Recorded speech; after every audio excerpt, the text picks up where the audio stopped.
Hello everyone, what's up? It's me again, Junkmaster3, and what do you know? I'm finally back with a new video. I know I promised you guys a bunch of horror review videos. I will eventually get to that. I'm not sure if it's gonna go through during October or next month or something, but I'm gonna try to prioritize those type of videos in general. But this particular video today is time for an update video, and there's loads of really it's a wide range of movies really.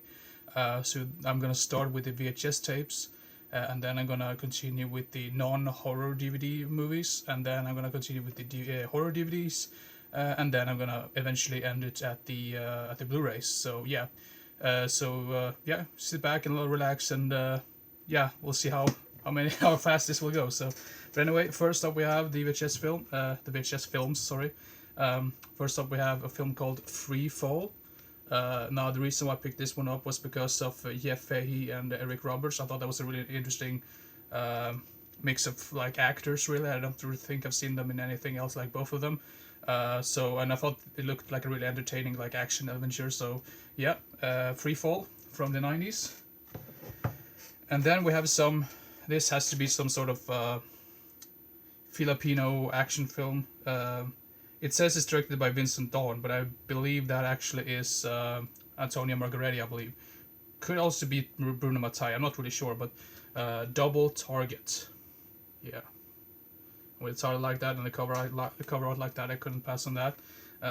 Yeah, I sort of have a soft spot for some of those Filipino action films from the 80s in general. They're usually very entertaining for what they are, so yeah. Now we have another action film. Actually, I think the first four titles are action films, but then again, I mean, that's just what it happens to be. But anyway, the next one is called Number One with a Bullet, with Robert Carradine and Billy D. Williams. Yeah, looks really entertaining. Looks like one of those body cop films in general that were really popular in the 80s in general.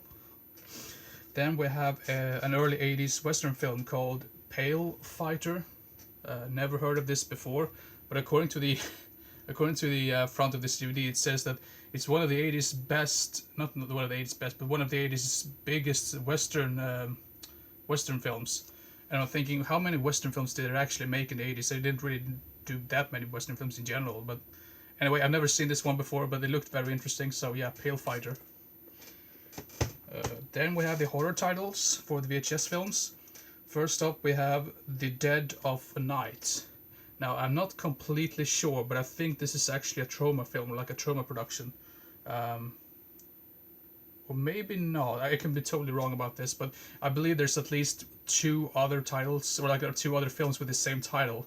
So yeah, but anyway, The Dead of Night looks like some weird 80s possession film in general, so looked interesting. Now we have this one I have actually seen once before, and it's an 80s slasher film, and the movie is called Too Scared to Scream. Remember, this was quite average in general. Maybe I will like it more for the second one time I watch it. I wanted to get this on DVD or Blu-ray. There was no DVD available, and the Blu-ray I believe was region locked, so I couldn't get that one either. So settled with this VHS tape instead. It just happened to pop up on one of those bidding sites, so I just thought, well, I'm gonna give it a shot and see if I win it, and then I won it. So yeah, Too Scared to Scream. And then now this one I have, I have actually this already on Blu-ray, and then you might ask yourself, well, why do you even pick it up on VHS then? This is a film that is so bizarre and weird, but it's so charming at the same time. And with a cover art like this, I just had to pick it up. Mausoleum. Like I said before, I've seen this before. It's very bizarre and very eerie, the whole atmosphere of this film. But like you said, I mean that cover art. Look at that. That is glorious. And to be fair, I actually prefer that cover art over the cover art that Vinegar Syndrome had. But I believe that could have been one of those reversed slipcovers. It could be one of those that you can actually flip it over to the original cover art. I'm not really sure, but anyway. The next one is I believe this is a made-for-TV horror film from the 70s called Death Moon. Once again with these amazing-looking cover arts. Maybe some sort of werewolf film. That's just what I get from the... yeah, there's actually a werewolf on the back of this, but I'm not going to spoil that for you. Or maybe I can. I mean, it's just an image, but right there. I'm not really sure how well you can see that, but yeah. yeah, Death Moon. And the last VHS that I picked up was a film called. Now this is actually the Swedish title of the film on the front cover, but the original title is Blood Voyage, which I have seen, and I thought this was very interesting because I mean some people would say like, oh, this is dull and this is boring, but I thought it was very atmospheric, and I thought it was quite interesting to see a slasher film taking place out of like on a boat. You don't really see that very often in general. So, but anyway, Blood Voyage, quite interesting. If you like slasher films, sure, give it a go. So yeah, Blood Voyage. So now I'm gonna continue with the non-horror titles for the DVDs. First up, we have a film called The Secret Garden. This is a Japanese film. Yeah, a Japanese film. Never seen it, kind of a blind buy, but thought it looked interesting. So yeah, The Secret Garden. Then we have yet another Japanese film called The Aimed School.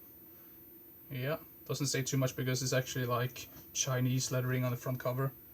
Chinese lettering, what I'm talking about, it's actually Japanese, some Japanese here as well, but anyway. Then we have another one of those weird releases I picked up. Girl of Time, some sort of time travel film in general. I thought it looked interesting, or sounded interesting, so to say. I mean, just based on the plot and everything, looked quite interesting. And then we have a film called Warning from Space. This is yet another Japanese film. I think this is from the 50s, I believe. And if I'm not completely wrong, I think this one was released by Arrow about like 1 or 2 years ago. So if I do like this one, I'm probably going to upgrade that if I'm a big fan of it. So, but as of now, I'm going to settle with this DVD. So yeah. And then we have more Japanese stuff. The film is called Danger Dolls, some sort of low-budget action film. I'm not sure if this. I think this is directed by the same guy who directed this second Asumi film, which I'm a big fan of. So, yeah, looks interesting. Then we have some weird. I'm not sure if this is like. Is this a Filipino film? It has to be.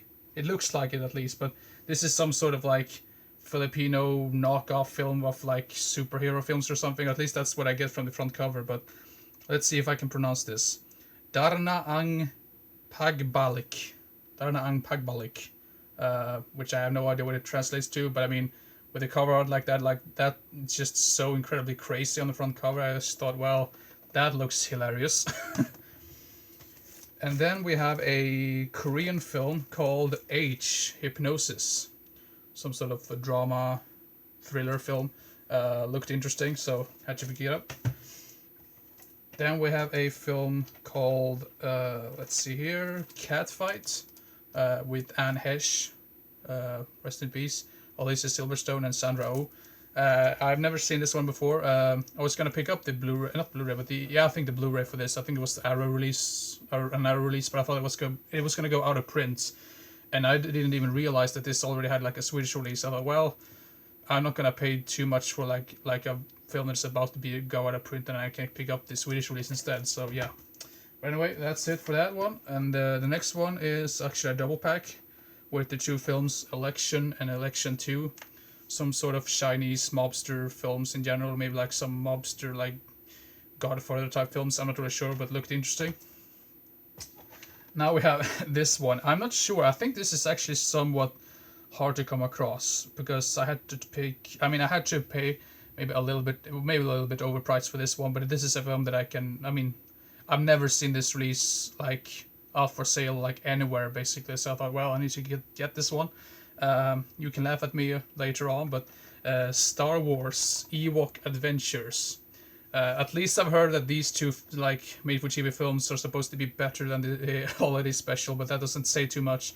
And I'm one of those few people, at least that's just what it feels like.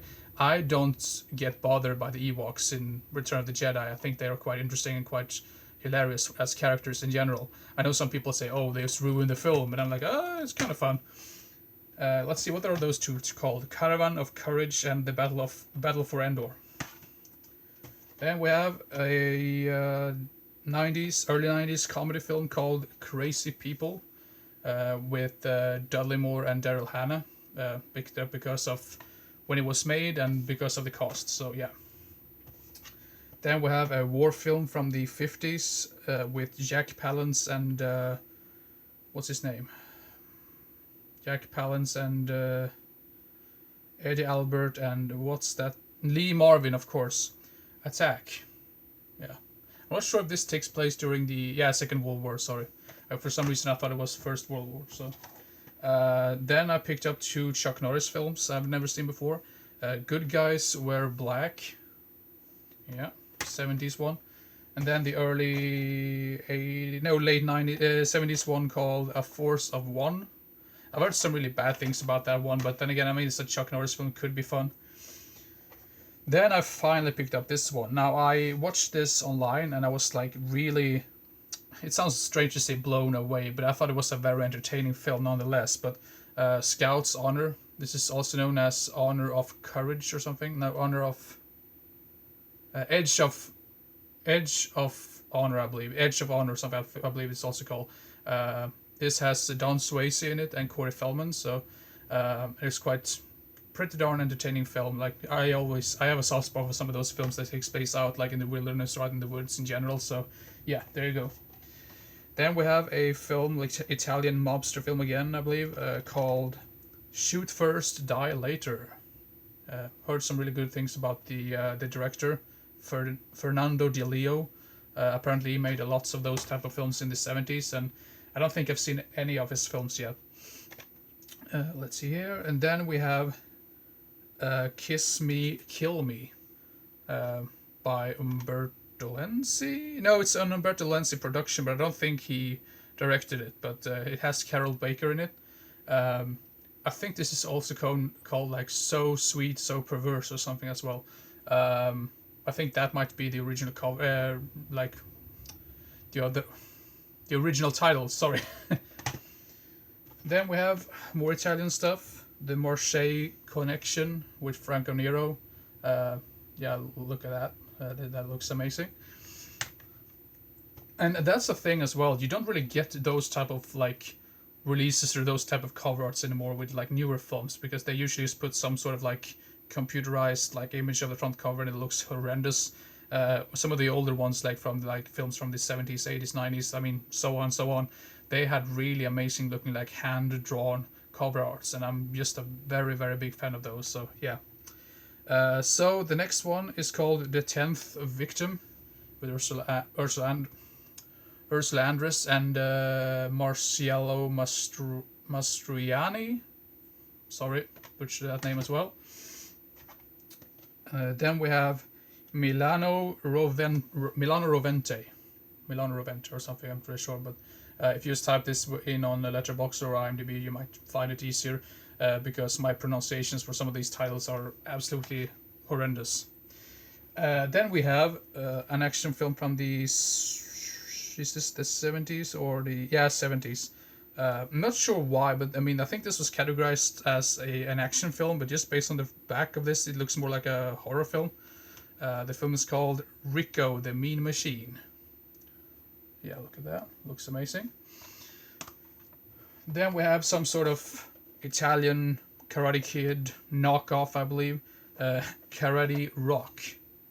Look at that. That looks hilarious. Had to pick it up.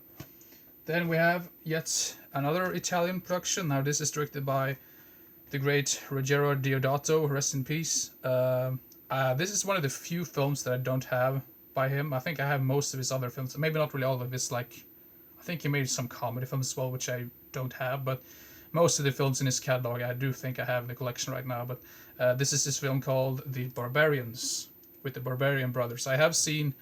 I think it's like 2 or 3 of those films with these two guys, like the Barbarian Brothers, and they're usually very charming in a way. Like it's like sort of like, not just so bad it's good, but it almost feels like they know what type of film they signed up for, and they know they're not making any masterpieces, and they just ham it up and have the most fun with it, really. So I really appreciate those type of performances in general. And this also has Michael Berryman in it, apparently, if you just look at that face right there. So anyway, yeah. So now we continue with the next stack. The first one in this stack is called Woman in Anger. This is also known as Lady Street Fighter. I think this had a Blu-ray release not too long ago, but I thought, well, it was quite overpriced, and I thought, well, I'm gonna give this release instead. This is a German release. I'm not sure if it's cut or not. I do believe it's uncut because I do think I'm not really a big fan of like German releases in general, because usually sometimes they just tend to like translate the main titles to German titles instead. But I have to give them credit that they are usually uncut versions for their films, so that's always a good thing. But anyway, Woman in Anger, also known as Lady Street Fighter. So yeah. Then we have another German release, and this is a German release of a Godfrey Ho film called Savage Temptation, with Pierre Kirby, I believe his name is. Yeah, Pierre Kirby. I heard some really weird stories about that guy, that apparently he got missing or something. No one like really knew what happened to him. Like he was just gone off the face of the earth. No one really knew what happened to him. It's an interesting story. I mean, read up about it online. I think there's plenty of articles about that. But anyway, the next one is called Excessive Force 2, and I don't have the first one, but I read about both of these films, and apparently this is pretty much like a standalone sequel. So you don't really need to have seen the first one to understand the second one, because they're pretty much just a complete different type of film. Now the first one has an actor in it, which I'm not a big fan of, at least not what I've seen from him in general. But this one looks interesting nonetheless. So yeah, Excessive Force 2. Then we have a film with Chad McQueen, Michael Madsen, and Dom DeLuise, and I do also believe that this has Corey Feldman in it, I believe, as well. The film is called Red Line. Mid-90s action film. Mainly picked it up because of the cast. Looked quite an interesting cast in general. Then we have a film which I remember I watched when I was a kid. Not seen it since then. I think this is like early 2000s. This is actually a film from Denmark, and I never really realized this when I was younger. I thought this was definitely like some sort of American production. But apparently this was like this was the most expensive film that Denmark had made up until this point. So anyway, Help, I'm a Fish. Stupid title, I know. We'll see if I enjoy it more this time around. Not really sure. I mean, I do remember I liked it, but I don't really remember all of the bits from it, like what really happened in it. So yeah. Then we have more Filipino action schlock, probably. Lethal Hunter. Yeah, very strange looking cover for me. With this guy, looks like he's about to take a shit or something. Well, that's my type of humor sometimes. Well, the next one is a Vietnamese action drama film. I don't think I've ever seen a single Vietnamese film. Not what I come to think of. Maybe some co-production or something. I'm not really sure. But this is the film called The Rebel from 2006. Sorry, at least according to the back of this DVD. So yeah. Then we have a film called Along Came a Spider with Morgan Freeman. This is apparently a sequel to what's it called? I don't even know what the original film was. Oh, you probably know this by now. I mean, yeah, I've seen the original film like that came before that one, and I really enjoy that one. So yeah. So the next one is a 4-pack with 4 films. Right here, I think some sort of blaxploitation collection. It actually just says Urban Action Collection, but it has, let's see here, Black Belt Jones, Hot Potato, not include.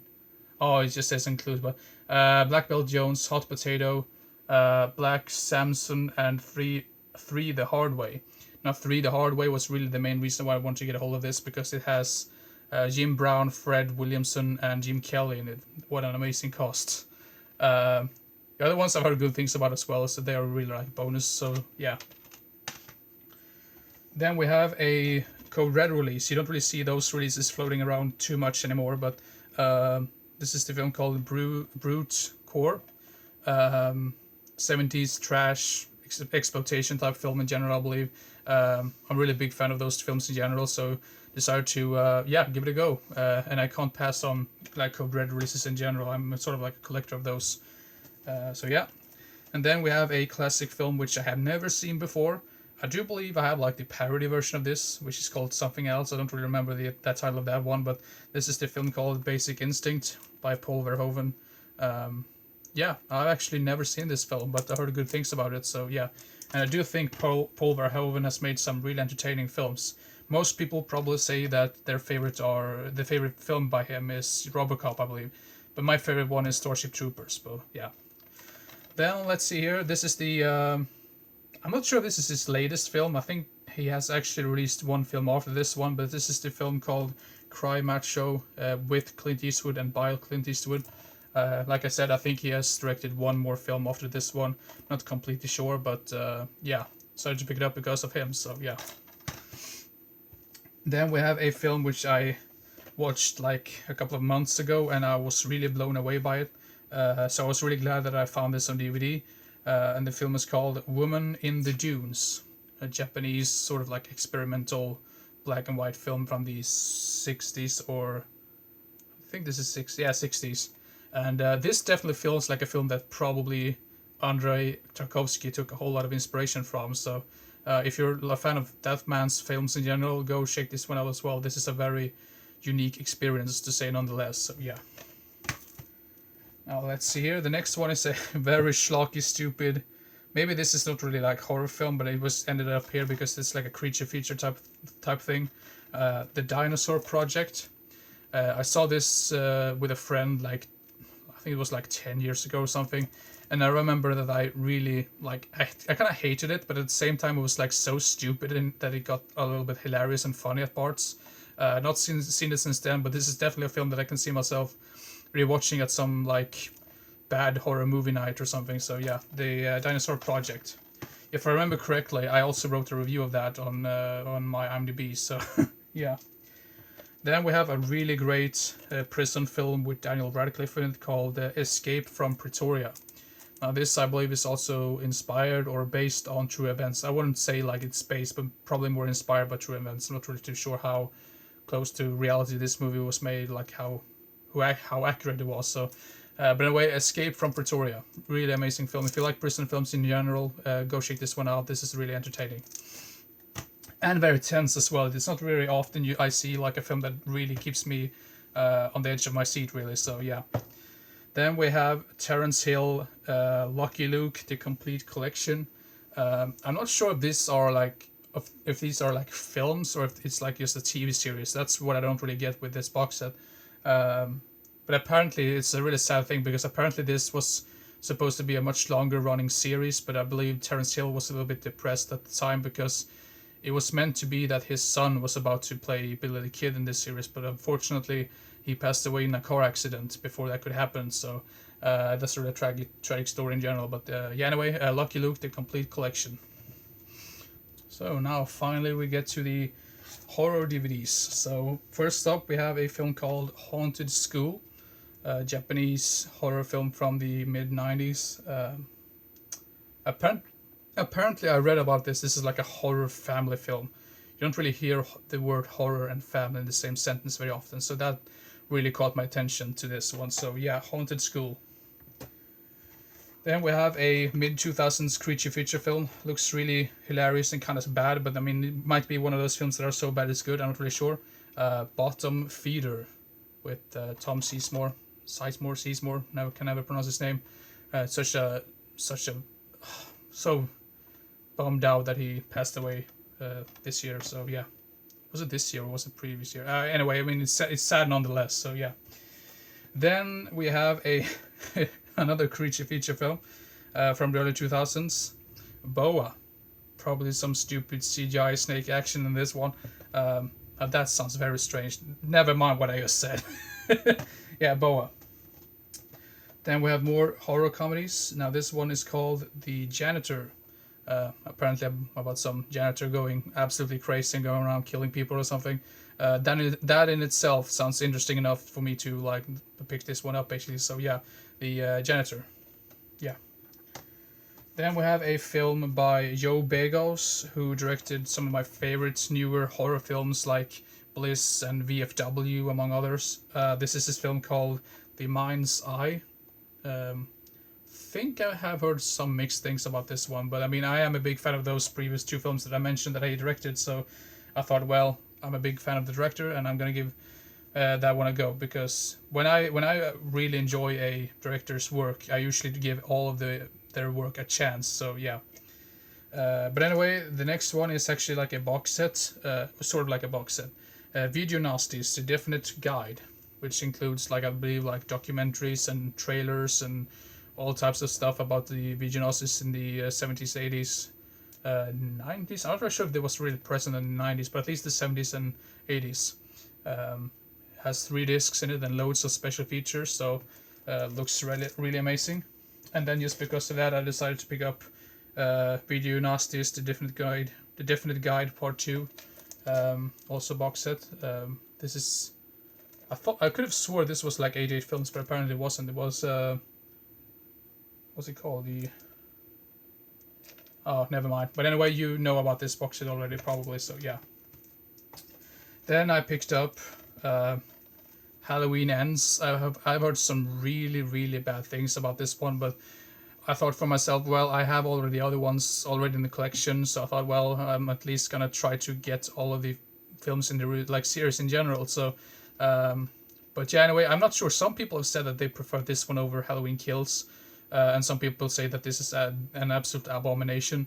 I'm just gonna judge for myself. I wasn't a very big fan of the first one that came out, like the one was just called Halloween, which came out like in 2016 or 17.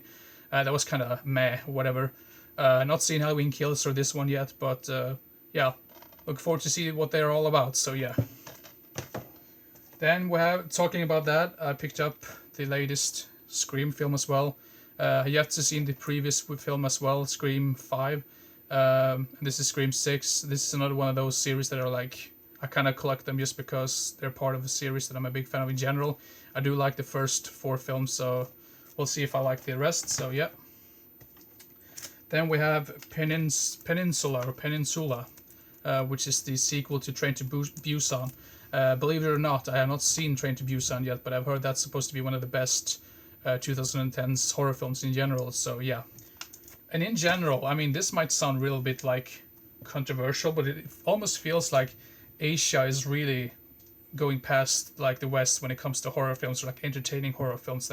They have more creativity and they have more entertaining blood and gore effects, and usually somewhat better acting to a certain degree as well. So, but that's just my personal opinion. So yeah, don't take that. I mean, don't take that absolutely seriously. But anyway, the next one is a made-for-TV series or whatever, a miniseries. Stephen King's The Langoliers. I already had this stand before, so I decided to pick up some of the other ones. So this one was the first one that came to mind that I needed to get a hold of. And then I also picked up, just because of that, The Golden Years as well. Now I think the only miniseries from the 90s by Stephen King, like, yeah, I think the only one that I have missing is the Tommyknockers, and I do not believe that one was ever released in Europe. I'm not really sure. I think that was only like a Region 4 or Region 1 release. So yeah, could be tricky to get a hold of, I believe. Then we have Don't Breathe 2. Don't Breathe 2. I did like the first one, but I thought it was slightly overrated or like overhyped. I don't really get the whole point as to.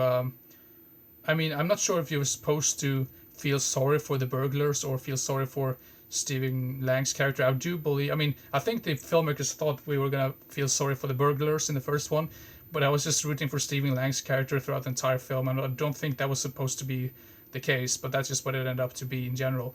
And this one I've heard is very weird in comparison to the first one. So yeah. And then we have a horror film with Robert Englund, and that was the main reason why I picked it up. Night World. It was kind of cheap as well, and I thought, well, it has Robert Englund and it could be cool, so yeah. Then we have this is a complete blind buy actually. I picked this one up because it was super cheap. The film is called Follow Me. Yeah, pretty interesting cover art with some lady that's like stuck in some tank or something, like fish tank. Then we have a film called Devoured. Now I'm pretty convinced that this has some other title as well. Don't remember the other title or alternative title in general, but yeah, it looks interesting. I think this is some of those people on vacation getting like into trouble like in another country or something. That's just what I do remember. I think I read a little bit about that. So yeah. Then we have a film called Fantasy Island.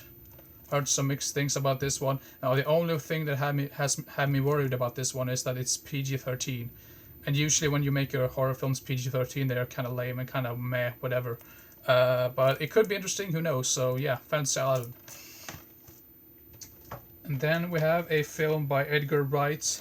Only heard good things about this one. This is his film called Last Night in Soho. Now, I'm not completely sure if this is like a full-blown horror film or not, but that's at least what it was categorized as on the site where I bought this. So, but anyway, Last Night in Soho. And then we have another film that I heard good things about, Ethan Hawke in The Black Phone. Yeah, people probably already talked to death about this one, so no need for me to talk any more about it. So yeah, now we'll continue with the next stack. Now this one is Blood Rain: The Third Reich, and this is directed by Uwe Boll, who of course directed all the Blood Rain films. I do think that the first Blood Rain film is absolutely atrocious, but it's sort of like charming as well in a very strange way. And I didn't even know that this had a Scandinavian release up until I saw this for sale. So I picked it up, and yeah, I'm just gonna try to track down the second one as well. So yeah, Blood Rain, The Third Reich. Sorry, the third one. Then we have a film called Blood Marsh Raccoon. With a title like that and with a cover art like that, I just couldn't pass on it. Looks like it could be one of those charming films, sort of like the same thing as Thanksgiving. Thanksgiving is one of those low-budget horror films that I'm a big fan of because it feels like they were so self-aware when they made the film, and that's even more charming to the film itself. So yeah.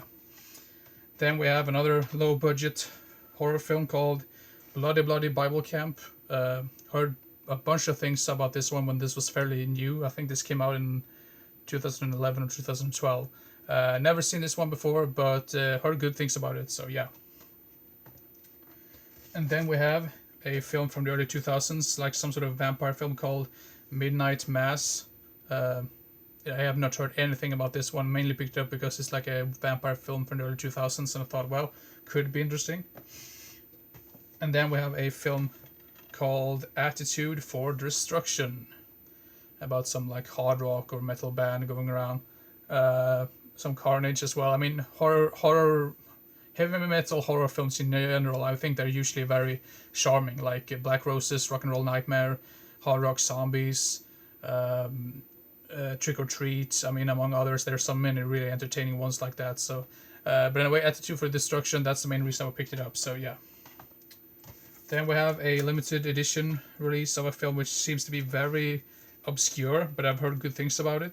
The Sky Has Fallen. Yeah, quite simple cover art, but I kind of like it anyway. Then we have a film called The Butterfly Room. Now, the main reason why I picked this one up was because of the cast. It has Camille Keaton in it, Adrian King, PJ Soles and Heather Langenkamp in it, and also Barbara Steele. So yeah, very impressive ensemble, or like impressive cast list or whatever. Then we have a film called Little Devils. Apparently this was some sort of like limited edition as well, and I had not heard anything about this film before. But it looks like some like evil little critters going around killing people. Probably some sort of like ghoulies or gremlins, critter. I mean, some sort of knockoff of both about those films, but made in the 90s. Could be fun. Who knows? Then we have a film called The Demon's Rook. I think this is another one of those that are quite low budget, but heard good things about it, and yeah, whatever. The Demon's Rook. And then we have a film by Adam Wingard with Tiffany Shepis, Bill Moseley, and Tom Tolles in it. Homesick, Synapse Films release. Yeah, heard good things about it. And then we have this film. I was so lucky to get this because the first time I ordered this was like lost in the mail or something. I was just so pissed because this is a film that you usually... I mean, this is very hard to track down in general, so... But anyway, this is the film called Uzumaki. I think this is also known as just The Spiral or something like that. Japanese horror film from the early 2000s, apparently like based on a manga, I believe. Some people that have read the manga are usually like really, they don't really like this film, but I haven't read that, so I don't really have anything like that to compare it to. But I really like this film. I mean, I'm not saying it's like a masterpiece or anything, but it's a very unique and interesting film nonetheless. So yeah, Uzumaki. Then we have a late 90s horror film called Die Hard Dracula. Now I must point out, I am pretty convinced if this is the... okay, it doesn't look on the disc, but I usually tell people this in general. If you are buying a DVD and it has a DVD logo that looks like that, that is usually a bad sign because it probably is a bootleg. But then again, I don't think this film has any other release. I could be wrong, but that's the reason why I picked it up. Otherwise, I would have just passed on it. So, but anyway, Die Hard Dracula. Heard some really horrendous things about this film, but vampire film, yeah, I'm gonna give it a go nonetheless. Then we have a late 80s, early 90s slasher film, I believe, which I have never seen before, and this is a film that I've been looking for quite some time. The film is called The Disturbance. Yeah. Late 80s, early 90s horror film like slasher. I can't. I mean, I just need to get a hold of some of those. Then we have a early 2000s French slasher film called Deep in the Woods. Now, when I say French, I'm not sure if this is like French Canadian or if it's just from France in general. So yeah, don't quote me on that or like anything like that. But yeah, Deep in the Woods. And usually, with a title like that and it takes place out in the woods, that sounds interesting to me enough to me. Then we have a film called X Game, yet another Japanese horror film, apparently about some people getting picked off one by one in some brutal ways. Apparently, like some sort of like death game. Yeah, looks interesting. Then we have a Takashi Miike film which I've been looking for quite some time. The film is called As the Gods Will.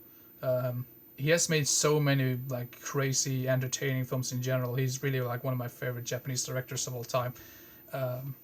But yeah, As the Gods Will. Heard some mixed things about it, but then again, it's a Takashi Miike film, so I just needed to get a hold of that. Then we have some Italian stuff. The Perfume of the Lady in Black.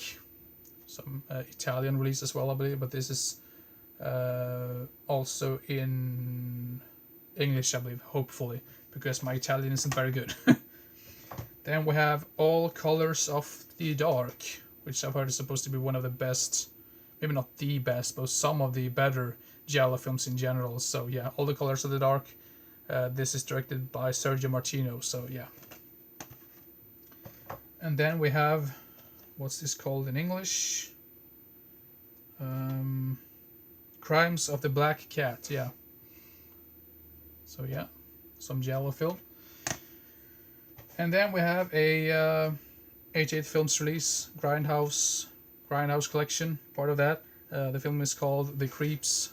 Has to be some sort of, yeah, I'm pretty convinced it's directed by David Dakota, and it is probably produced by Charles Band, or at least it has that feel to it, at least according to like how it looks like and everything. So yeah, The Creeps. Now finally we get to the Blu-rays. First up we have this Blu-ray box set, the Blood Money box set, which includes 4 Western films.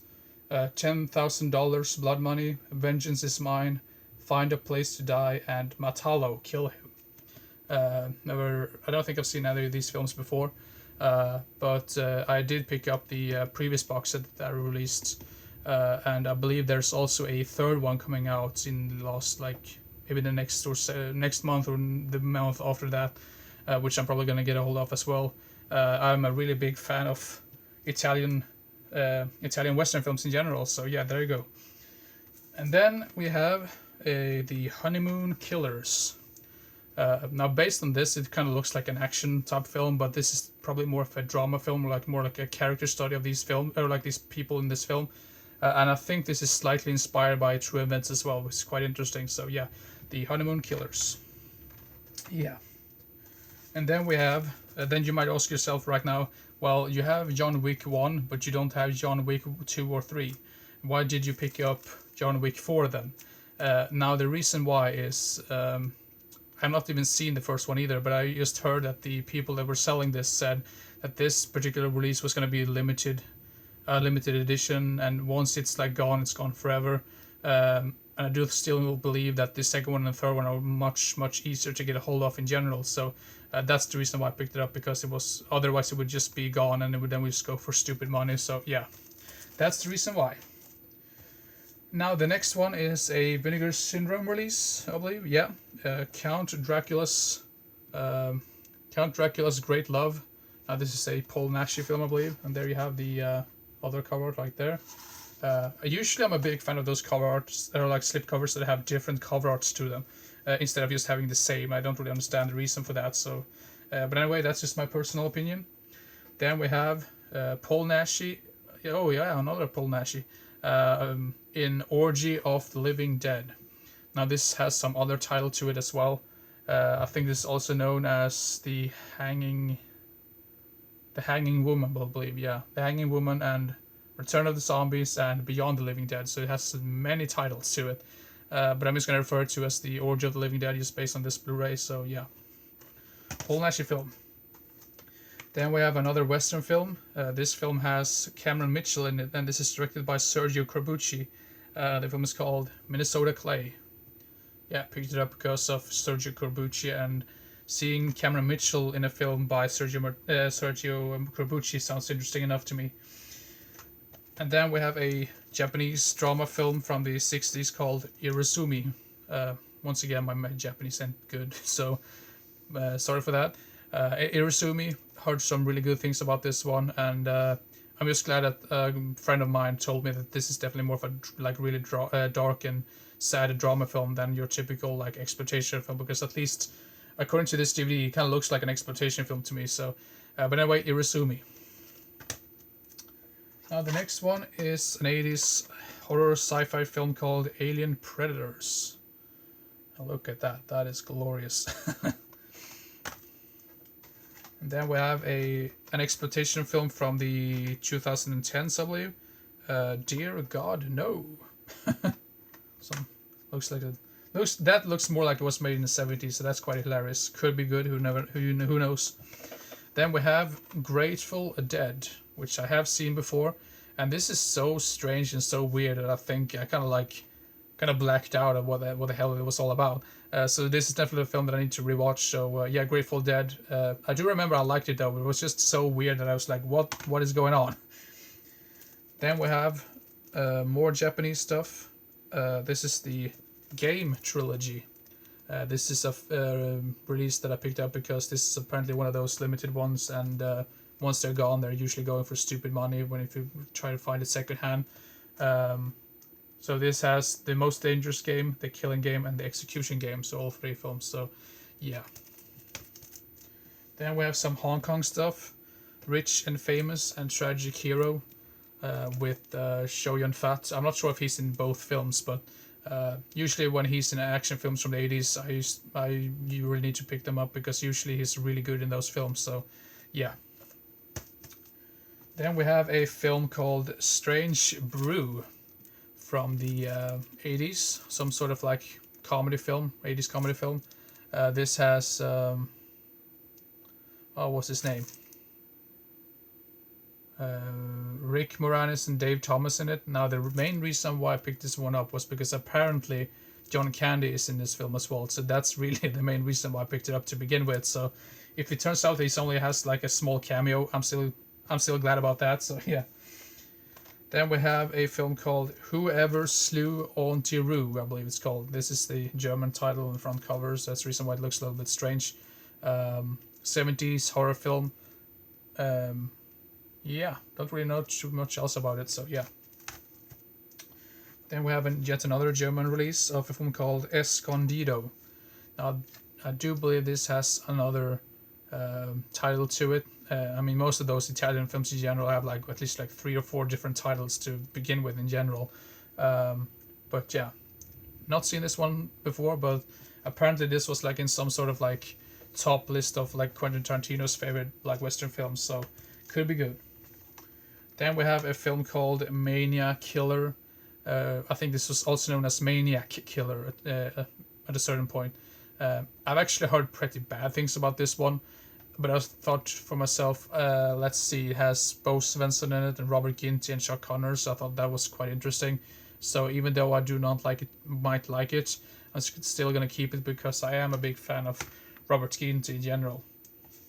Then we have, this is actually sort of like an upgrade of a film that I'm a big fan of. This is directed by, I think this is another Umberto Lenzi film, Nightmare Beach, also known as Welcome to Spring Break. Amazing slasher film, really entertaining soundtrack to it as well. Yeah, gotta love it.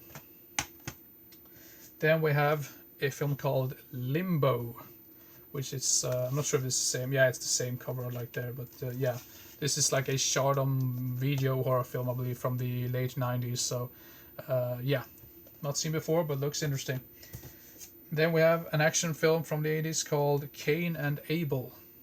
Let's see if that's the same. Oh, it actually has a different cover art right there. So, yeah, good like that. Then we have a film called Burglar from Hell.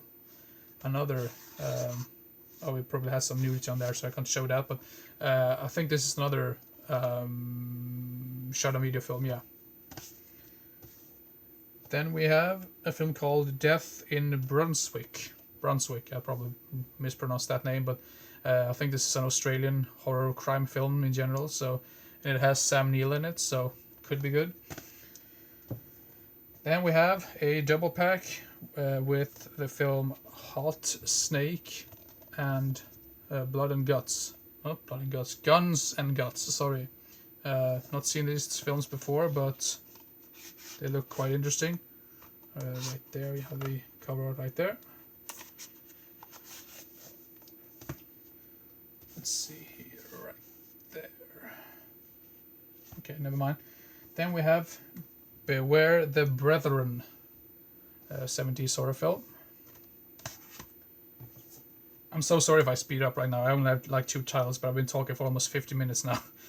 Then we have Alien Private Eye, which I've heard is a really so bad it's good type of film in general. There you have the other alternative cover art. Yeah.